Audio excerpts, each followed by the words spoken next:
Hello my friends, and welcome back to my YouTube channel. It's a long time no see. I apologize for the lack of videos for the past couple of weeks, but we are back today. We will be painting through this beautiful beach landscape here. I've had some requests for beach landscapes recently, so thought I'd give the people what they ask for, and we'll be painting this. The thing that I really was enjoying about this reference photo and what I want to kind of focus our tutorial on is this wet sand to dry sand transition here, especially with the sunset reflecting in the water. I just think that's a cool little effect that is fairly easy to do once you know how to do it. So that's the kind of the focus here, but we will be focusing on some other techniques like the wet on wet for the sky, dry brushing for the water texture here, that kind of stuff. So I'll just lead you through it step by step. Before we get started, if you'd like to support me in any way as an artist, you can do that by, first of all, subscribing to the channel, liking the video, leaving a comment. All of that stuff really helps a lot. You can also go to the description of this video, and in there are several links that you can use to support me as an artist in any way you want. You can check out my Etsy shop, which is where I sell all of my paintings and prints and bookmarks, postcards, all of that stuff. There's something for every price range in there. You can also check out my Patreon, which is a way for you to support me monthly. At the very lowest tier, which is $3.50 a month, you can get an extra tutorial just like this one that is not available to anybody else. And I use different mediums. I'll use gouache sometimes, or I'll use acrylic sometimes, so plus watercolor. So you'll get some more exposure to different tutorials there too.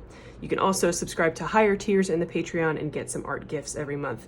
This lemon painting I turned into a print, and that was what my May patron members got in the month of May.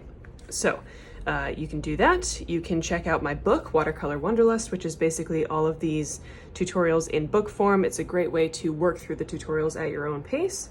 And you can also leave me a tip if you'd like to. My PayPal's linked below. If you'd like to leave me a little tip or a gift for these watercolor sessions, you're welcome to do that. Otherwise, just following, subscribing, liking on any social media platform that you follow me on, that's all super helpful. So without further ado, let's go ahead and get into this tutorial today. I painted this in my Etcher sketchbook here, you can see that. But today for the painting, we are going to be using my watercolor block that I usually use for my paint and sips. It's from this brand Baohong. I got it from Amazon, but I think they're available in other art stores as well. This is the artist grade, so it's they have an academy grade, which I think is student grade, and then they have artist grade, which is more professional grade. It is 100% cotton watercolor paper, which is the most important thing that you need to look for when you're getting watercolor paper. It just needs to be 100% cotton. There are a lot of different brands out there, but as long as it's that, it should be okay. It's cold pressed, which means it has a good texture to it, and then it is a watercolor block, which means it is glued to itself on all sides. You can see the sheets are all glued together on all sides except for one little spot right here at the top. And when you're done with your painting, you can just slide a knife in between those two sheets and then cut the glue around the sides, and then you've got your paper free. But the glue around the sides just kind of holds down the paper while you're painting, keeps it from warping too much, and that way you don't have to tape around the sides. So I really like using this watercolor block. It is available on Amazon, and I have it linked in my Amazon storefront, which is also in my description of this video. For brushes, I'm going to be using these Princeton Neptune brushes. This is a 10 round and this is a 4 round, so a large and a medium. And then I've got a couple detail brushes from Kristy Rice's brush set. Unfortunately, you do have to buy the whole set for these brushes, but I really like her detail brushes here. You can also get detail brushes from any other brand. So that's what I'm using. Those are also available in my Amazon storefront. And then for my watercolor palette, I will be using the watercolor palette that I helped design with Artistro. You got my name right on there. And these are professional grade watercolor paints. The pans are really, really big. You can see they're much bigger than a half pan size. And then the lid has a mixing palette on it. I'm really happy with this watercolor set. It comes with 2 brushes, but I like to use my own because they're a little bit bigger. And then it also comes with paper. So if you're looking for a new watercolor kit and want to support me, I really highly suggest this one. You'll see me work with it today, but it performs really well, and the paints are so pigmented, so highly recommend that. So we're just gonna put that to the side here. The reference photo for this painting is available in the description as well. I uploaded it to Unsplash. It's a photo that I took in South Carolina a few years ago. And so if you'd like to work with the reference photo as we're painting, you can definitely just click on that link in the description, follow it, and it'll take you to the reference photo. To get started, I'm going to just sketch the horizon line here. And I am the kind of person who needs to measure this kind of situation. So I'm going to grab my ruler here, and we're gonna go just a little bit below halfway up the paper. So paper's about 6 inches. I'm gonna go 2.5 inches up from the bottom. Make a little mark on both sides, and then connect those dots, and that'll give me a perfectly straight horizon line exactly where I want it. There we go. Okay, and then an optional step for you is to take some tape. I'm using masking tape from Blick, but any tape that won't tear your paper is fine. And I'm gonna put this tape right below the horizon line here. There we go. And I'm gonna use my thumb to really push the tape into the paper. Since this paper is pretty textured, I want to make sure we get a good seal. I'm just using my nail to push that in. And that will just help us get a really perfectly flat horizon line. So that way we don't have to just freehand that. And with water scenes, that's fairly important because water scenes, the horizon's always perfectly flat. So it's good to just have the tape do that for me. All right, so let's go ahead and mix up some colors for the sky section. You're gonna need 4 colors for this sky section today. So I'm going to put a little bit of water into each of these colors that I'm going to use. We're going to use cadmium yellow, alizarin crimson, ultramarine blue here, and a little bit of Van Dyke brown. We're going to let that sit for just a minute, and then we're going to be able to mix our colors much easier. Sometimes paints need longer than others, so just let it sit until you can really easily pick up pigment with your brush. So our first color is going to be cadmium yellow. We're going to keep these colors fairly concentrated in our palette, not adding too much water, because we're going to add water to the paper. Okay, second color is going to be alizarin crimson, so I'm just going to put that in the next section here. Again, not adding too much water. Okay, third color is going to be ultramarine blue, and we're going to need a little bit more of this, and it's going to need to be a bit watered down, so not quite as concentrated as the other two. Something like that. And then last color is going to be mainly ultramarine blue, but this time pretty concentrated, so not as much water. And then we're going to add just a touch of alizarin crimson and a touch of burnt umber. I might have said Van Dyke brown, but this is burnt umber here. Sorry if I said that wrong before. So your goal here is to get kind of a bluish purple, like a muted violet color, something like that. So we will be creating a wet on wet technique here. I love to do this technique for sunsets. I think it just helps blend all of the colors together. So what we're going to do is put a layer of water with our brush onto the entire top half of the paper.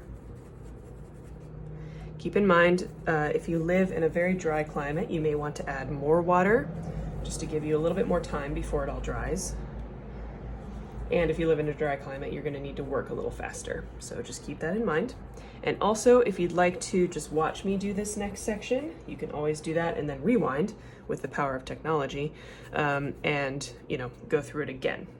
Because the next steps we will need to be doing in pretty quick succession. So feel free to just watch and then go back and paint with me on the second watch through.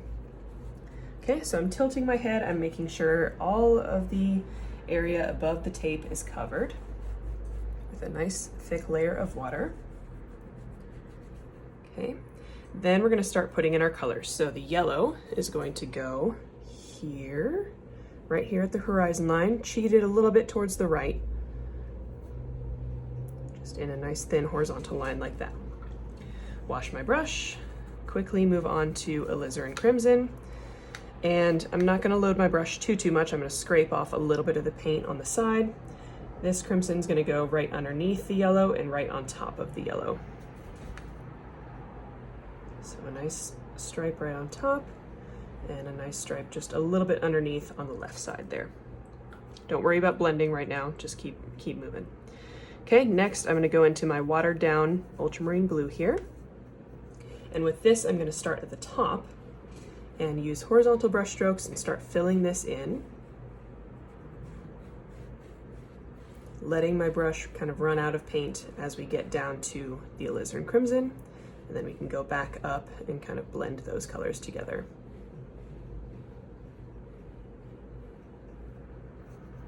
I'll add a little bit more up here.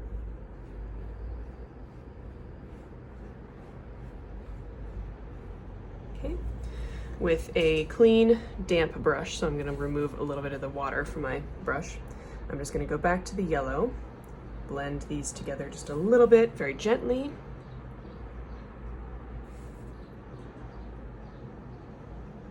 Following the contours of the line there.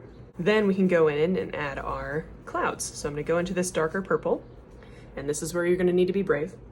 We're going to just put these clouds in. I like having some movement, so I'm going to go in kind of a diagonal line here. Start putting in some cloud shapes. You can do those diagonal clouds like this. You can also start putting in some like fluffy clouds just by using a circle motion with your brush. And you can work on these as long as your paper is wet. So we can, and I'll kind of show you what that looks like. So we can keep kind of adding paint to these cloud shapes. You can see they're kind of starting to spread out there a little bit. That's good. I want to leave a little bit of space where the white, or where the color underneath is still showing through a little bit. We can switch to a smaller brush if we want a little bit more control, a little bit more detail. Maybe down here I want some thinner clouds, kind of like this. Maybe running out of paint here. Maybe I want to add a little bit more, just layer a little bit more paint in here just to give it a little bit more detail.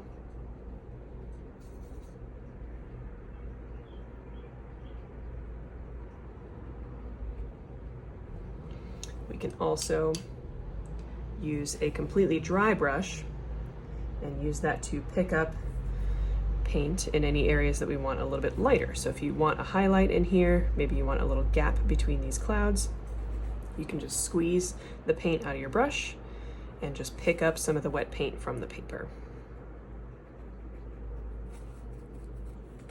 Whoa. Okay, so feel free to just kind of go back and forth between all of those. We can even also go back into our magenta if you want to add a little bit of like a nice pop of magenta in there to transition between the yellow and the blue.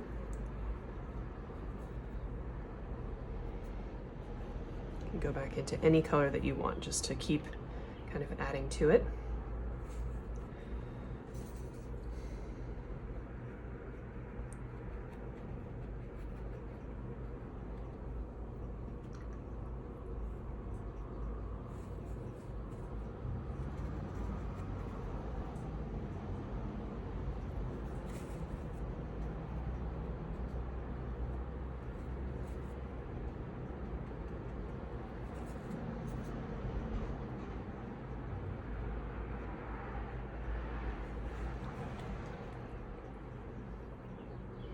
And my last suggestion that I have for you is you can pick up your painting and hold it in different directions for a few seconds, and that will kind of push the paint in that direction and give you a texture in that direction. And then you can paint it, tilt it the other way if you want the paint to kind of even itself out, but that's up to you. That can help you get a nice blend between those colors if you want it. Okay, so I think I'm just gonna work a little bit more on defining these some lower clouds here. You'll find as the painting starts to dry, you'll have a little bit more control over where the color goes.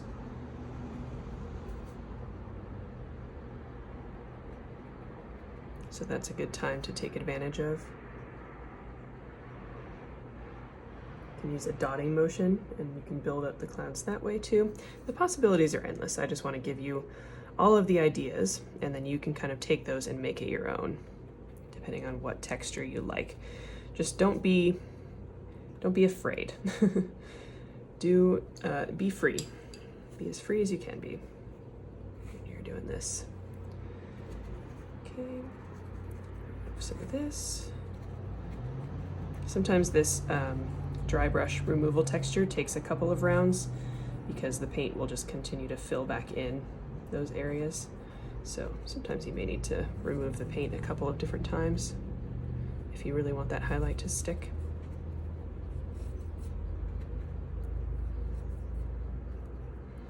Okay. And maybe I'll go back into my alizarin crimson.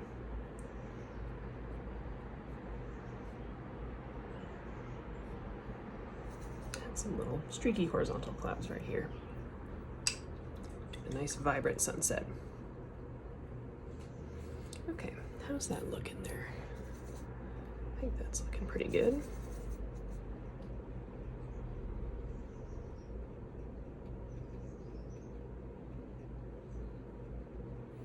We don't want to overdo it as well. So if you're happy with it at any point, just let it dry all the way. I think I might be reaching that point. Sometimes you just need to leave it alone. Okay, so, and I'm gonna take my own advice. I'm gonna leave it alone. We're gonna let this dry all the way. Use a hairdryer if you want to speed that up, and then we will move on. Okay, I'm really happy with that. I think that turned out really nicely. I love how soft those details turn out when you use a wet on wet technique like that. Before we take the tape off, I am going to mix a dark color by combining burnt umber and ultramarine blue. Pretty concentrated in the palette and pretty equal proportions there. And with a detail brush, I'm going to use this 2 round here. I'm just going to get into that paint, and we're going to add the sort of distant tree line that you can see in this painting here, right there. So with our detail brush, I'm going to load that up with paint, and I'm going to decide how far out I want that to go, maybe here-ish. And I'm going to use circular motions, pushing the end of my brush up towards the sky. And I'll give you a more zoomed in look here. So I'm just kind of using circular motions, pushing the tip of my brush up towards the sky, and that will give me just a little bit of texture, and it'll look like just distant trees lined up there, no detail whatsoever, but with this technique you'll kind of form those little trees in the distance.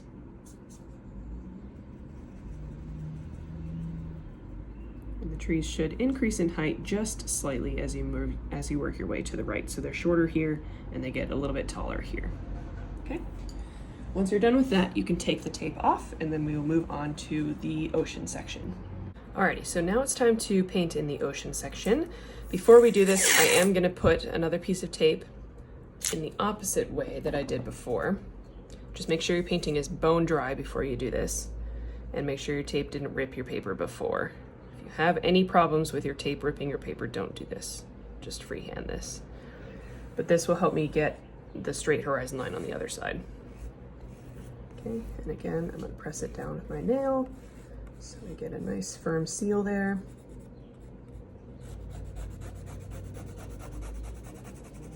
Okay, and I'm going to use my pencil, and we are going to determine where the sand is going to be and where the beach is going to be. So I'm going to put mine right here, maybe around 3/4 of the way across the paper from the left.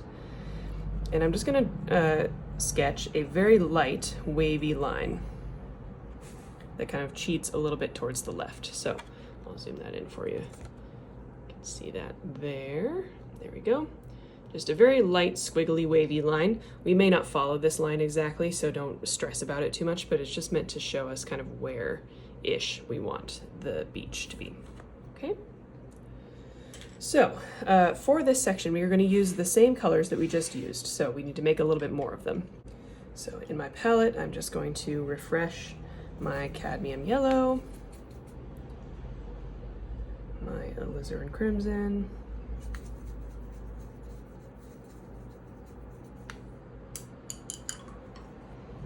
my watered down ultramarine blue. You can see which color is my favorite. It's the color I've worked my way through the fastest. And that purple color that we made before. So we got ultramarine blue, a little bit of alizarin crimson, and a little bit of Van Dyke brown. Okay. And our last color is going to be very similar to what we just mixed for the trees. This is going to be our sand color. So this time we're going to do more burnt umber and a little bit less ultramarine blue. So it's going to cheat toward brown, but it's still going to be pretty dark. Okay, so it should still look a little bit brown, but it should look more kind of a neutral brown, and keep it pretty concentrated. So for this technique, we are going to be doing a mirror image of the sunset. So the warmer, lighter colors are going to be here at the horizon, and then we'll move down towards the blues and purples. This is the key to making a good reflection. The light from the sunset is reflecting in the wet sand in the water, and we want to make sure it's got a mirror image. So we're going to use a very similar technique. I'm going to grab some water on my brush, put down a layer of water, this time just in the water section. So that's why we sketched these the squiggly line. We're going to take the water all the way to the squiggly line, but not all the way across.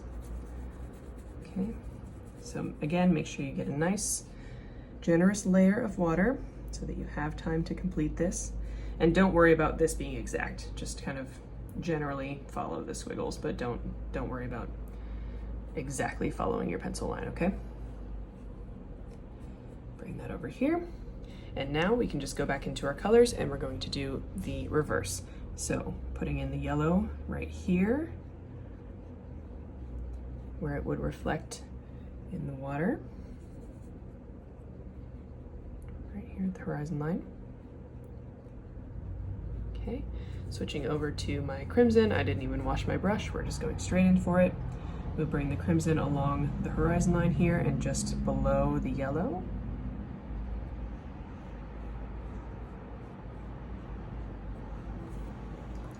Okay, then I'm going to wash my brush because we don't want to contaminate the next color. With the blue, we're going to start from the bottom, work our way up,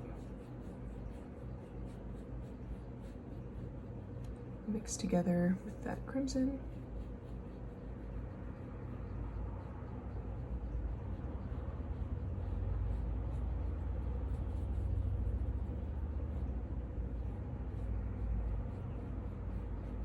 It's okay if you get some muddy colors, that's for now, that's okay.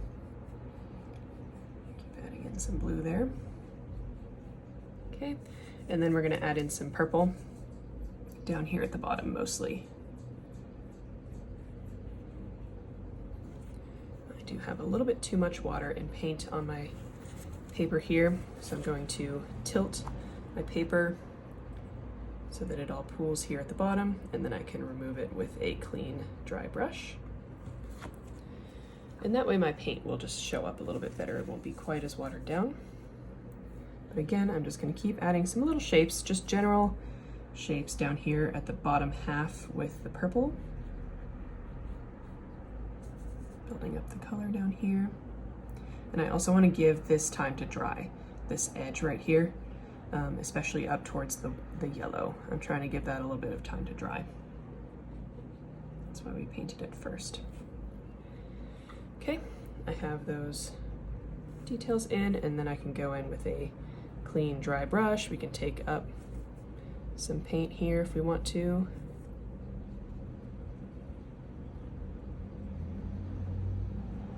Add some little highlights if you want.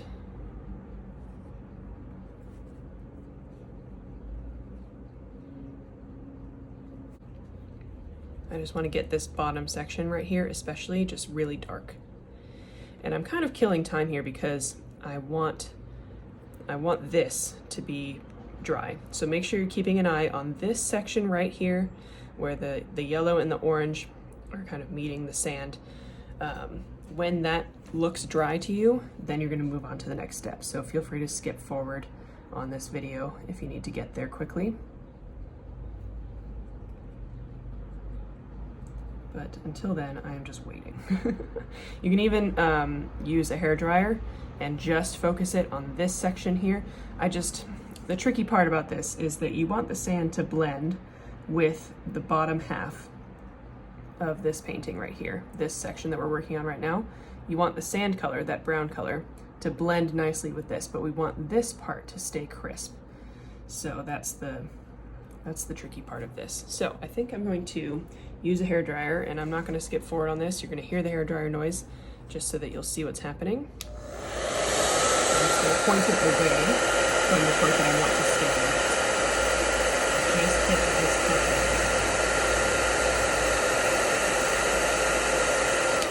Okay, there we go. So just this part is dry now. And I'm going to quickly switch over to that brown color that we mixed with my big brush. And I'm going to start blending that with the water down here. Bring it over, fill in this whole section.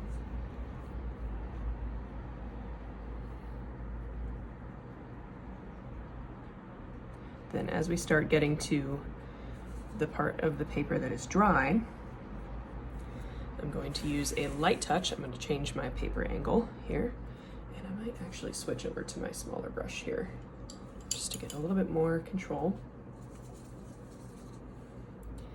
And I'm going to use just the lightest touch and horizontal brush strokes and create these ripple shapes. So this is where the sand is kind of meeting the water.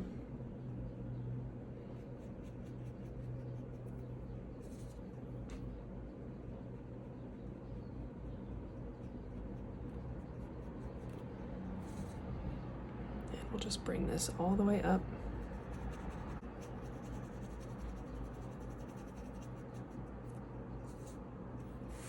Try and change that there so you can see a little bit better. Sorry.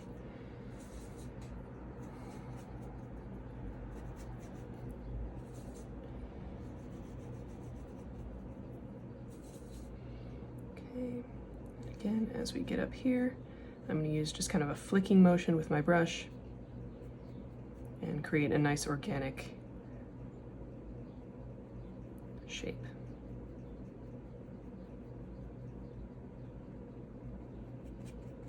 There we go.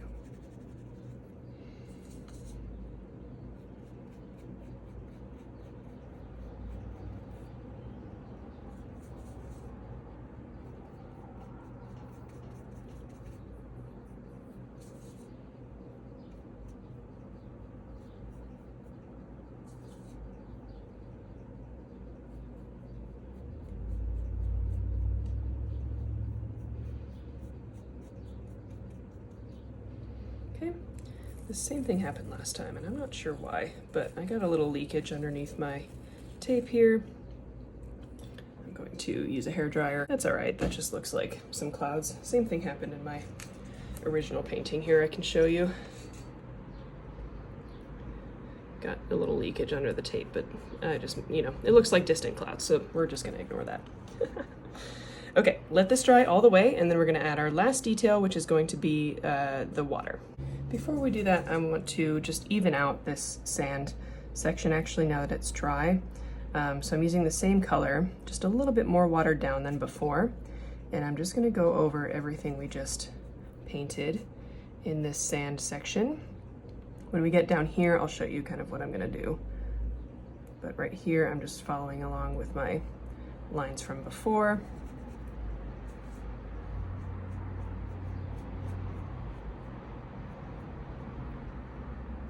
Can even use this to like add a little bit of extra texture to the sand here.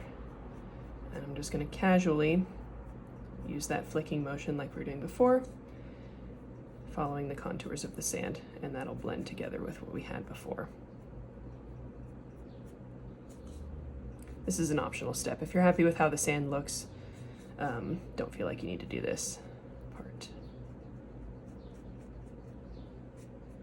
Okay, there we go. That can dry on its own. We are gonna paint over here, so we don't need to worry about drying that.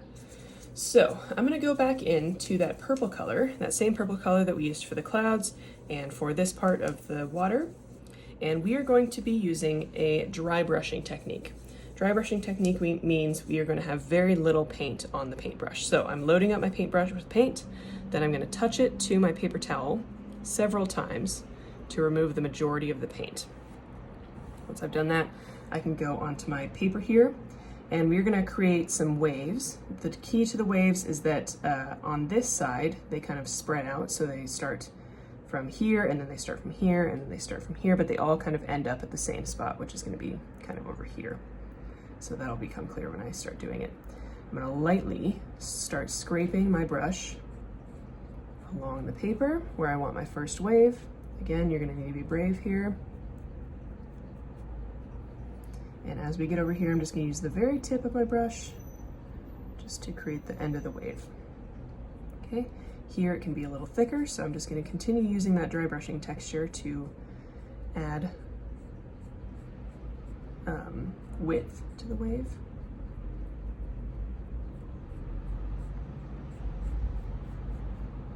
There we go. Okay, now it looks weird. When you just have one on there, it looks odd. So that's why we need to add a few more. Don't worry. Maybe we'll add like a thinner one right on top. So again, just using that dry brushing texture, you'll get this kind of broken texture over the texture of the paper. Bring that all the way over. It can start breaking up over there. Feel free to add some lines or some dry brushing texture in between those. And then maybe we have another one kind of here. It's maybe a little thinner as well. And that's just gonna join over there. So you can see how the waves start at different points here, but they end up at the same point over here. That's key to this perspective thing that we're doing right now. Okay, and then with a detail brush, you can go into that same color. You don't need to use the dry brushing texture if you don't want to. You can add some little lines, you know, those little like ripples that end up a little bit further than the waves on the beach. You can add a few of those.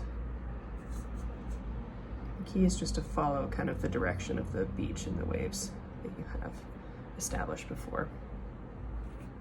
Okay, feel free to switch to different brushes. Keep working with that dry brushing texture just to add some little details kind of in here. These waves in South Carolina here, or the beach is just very shallow, so there's a lot of waves coming in at once. And so you can get away with adding quite a few different waves and lines and such here.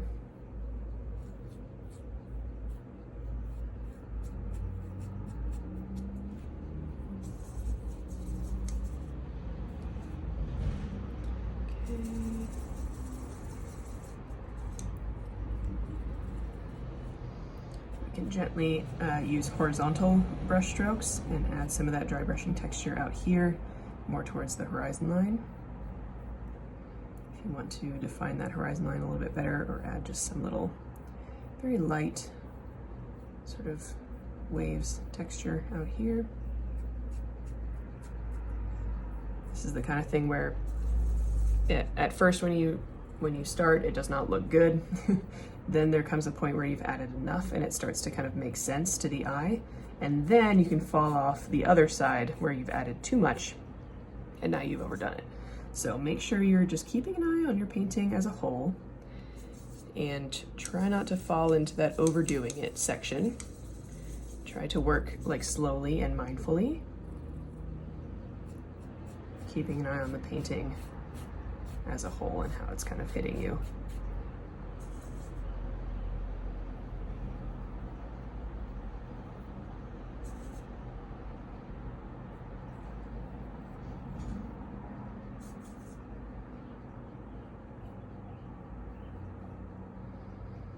I feel like I'm kind of I'm getting close to that point.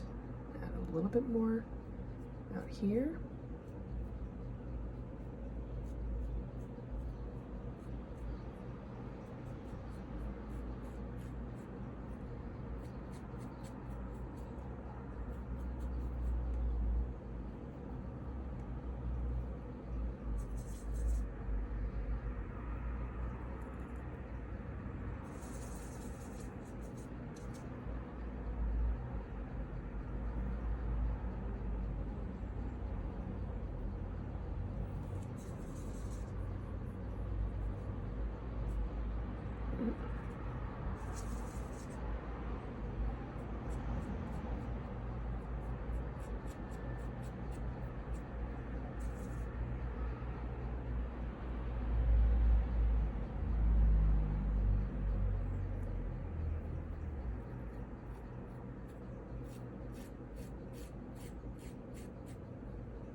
keeping in mind where my painting's at here.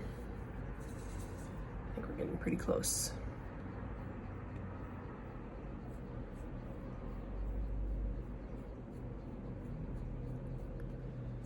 This part can be a little tricky to learn, this dry brushing texture, and a little bit tricky to implement, but once you have given it a little bit of practice, it's a really, really great way to paint water.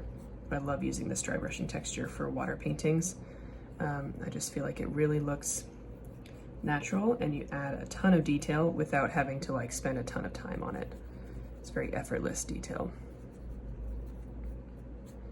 Okay, I'm gonna go ahead and stop there. We're getting to that point. You can also add just like little dots in the sand reflection area with that dark purple. These should blend in pretty well down here at the bottom. You'll see them at first and then they'll kind of dry and start to blend in. And that'll just look like little rocks or little dimples in the sand.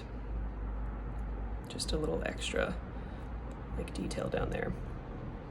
And again, those should just blend in nicely as they're doing right now. Okay, I think I'm pretty happy with this painting. I'm gonna go ahead and take off the tape. Ooh, actually, now that I've seen it, we just have one little, like, where the watercolor paint kind of dried weird, right there. So maybe I'll kind of, I might mess it up by doing this, but we'll see. I'm gonna water down some of that purple so that it's not quite as bright. And I'm just gonna use my detail brush and just use that little line there as inspiration for just like a little bit of extra, like an extra wave that's meeting the beach there. Dry brushing texture to blend that in.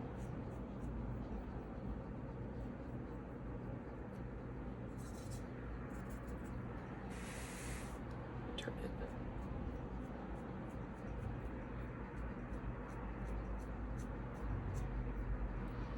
it. I like that. Sometimes you got to take advantage of the happy accidents that you get.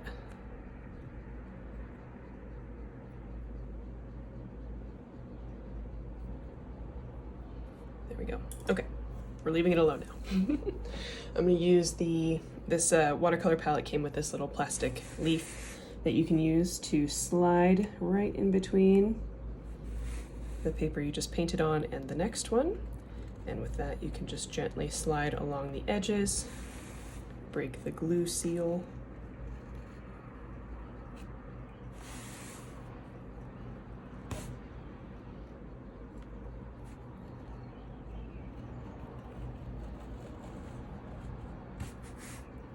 And sometimes you'll end up with a little bit of glue left over around the outside. You can just trim that off with an X-Acto knife or a paper cutter, whatever you have at home.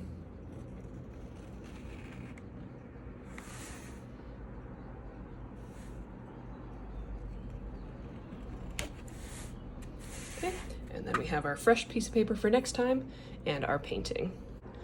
All right, and there's our final painting compared to the reference kind of painting that I did for this piece. I always enjoy seeing the differences between the two. I'm really happy with this kind of water reflections, wet sand technique that we learned today. Please do let me know how this went for you in the comments. I always love hearing your thoughts, perspectives, anything like that. I'm happy to hear it. Please do remember to subscribe to the channel, like this video, leave a comment. All of that stuff really helps. You can support me in any way as an artist through the links in the description of this video, and make sure you check back later for our next tutorial. Thank you so much for watching, and I'll see you next time.